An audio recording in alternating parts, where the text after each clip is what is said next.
Seed రాకీసా? ఈ seed ర్యాకీలు మొలకెత్తాయి. ఈ పట్టుకెళ్ళ మంచి బాగుంది ఇది. ఇది కూడా పెట్టచ్చు, ఇంట్రొడ్యూస్ చేయొచ్చు. బాగుంది.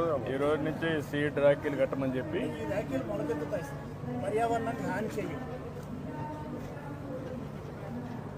ఆల్ ఫ్రెండ్షిప్ బ్యాడ్జెస్ లాగా ఫ్రెండ్షిప్ ఆల్ పని చేయొచ్చు కదా.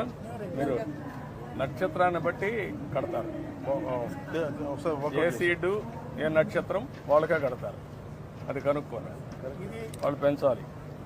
ప్రతి రక్షాబంధన్ దినోత్సవం రోజున వృక్షాబంధనం అని చెప్పేసి మన వైజాగ్లో 132 ఏళ్ల చెట్టుకి ర్యాకీ కడుతుంది సార్. అవునా? అక్కడ చూడచ్చు సార్. హౌ మెనీ ఇయర్స్ అది? అది ఇప్పుడు 142 ఉంది. Can you have any data of 100 years plantation Andhra Pradesh? Work out చేశారా చేయలేదు ఇంకా? సార్ ఇది పిచ్చుకోకూడదు సార్. మన వాళ్ళు అందరికి కూడా రాఖీలు కట్టడం, రేపటి నుంచి మా చెల్లెమ్మలకు విజ్ఞప్తి చేస్తున్నాం. ఏ అన్నయ్యకు రాఖీ కట్టాలన్నా ఆయన మూల నక్షత్రం తెలుసుకోండి, దానికి సూటబుల్ విత్తనాలు ఇస్తాం.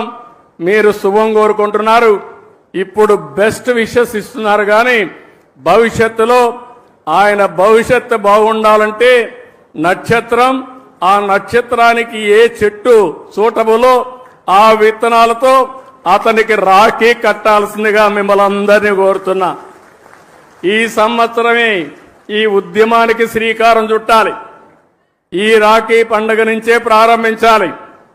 ఎవరు కూడా అందరూ రాఖీలు తయారు చేసే వాళ్ళందరికీ విజ్ఞప్తి చేస్తున్నా, నక్షత్రం, చెట్టు పేరు, విత్తనం పేరు, ఈ రెండే ఉంటాయి.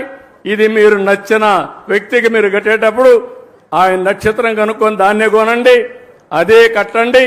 దీనివల్ల రాష్ట్రం మొత్తం చెట్లు పెంచడానికి ప్రత్యక్షంగా పరోక్షంగా మీరు కృషి చేసినట్టు అవుతుందని చెప్పి నేను మీకు తెలియజేస్తున్నా.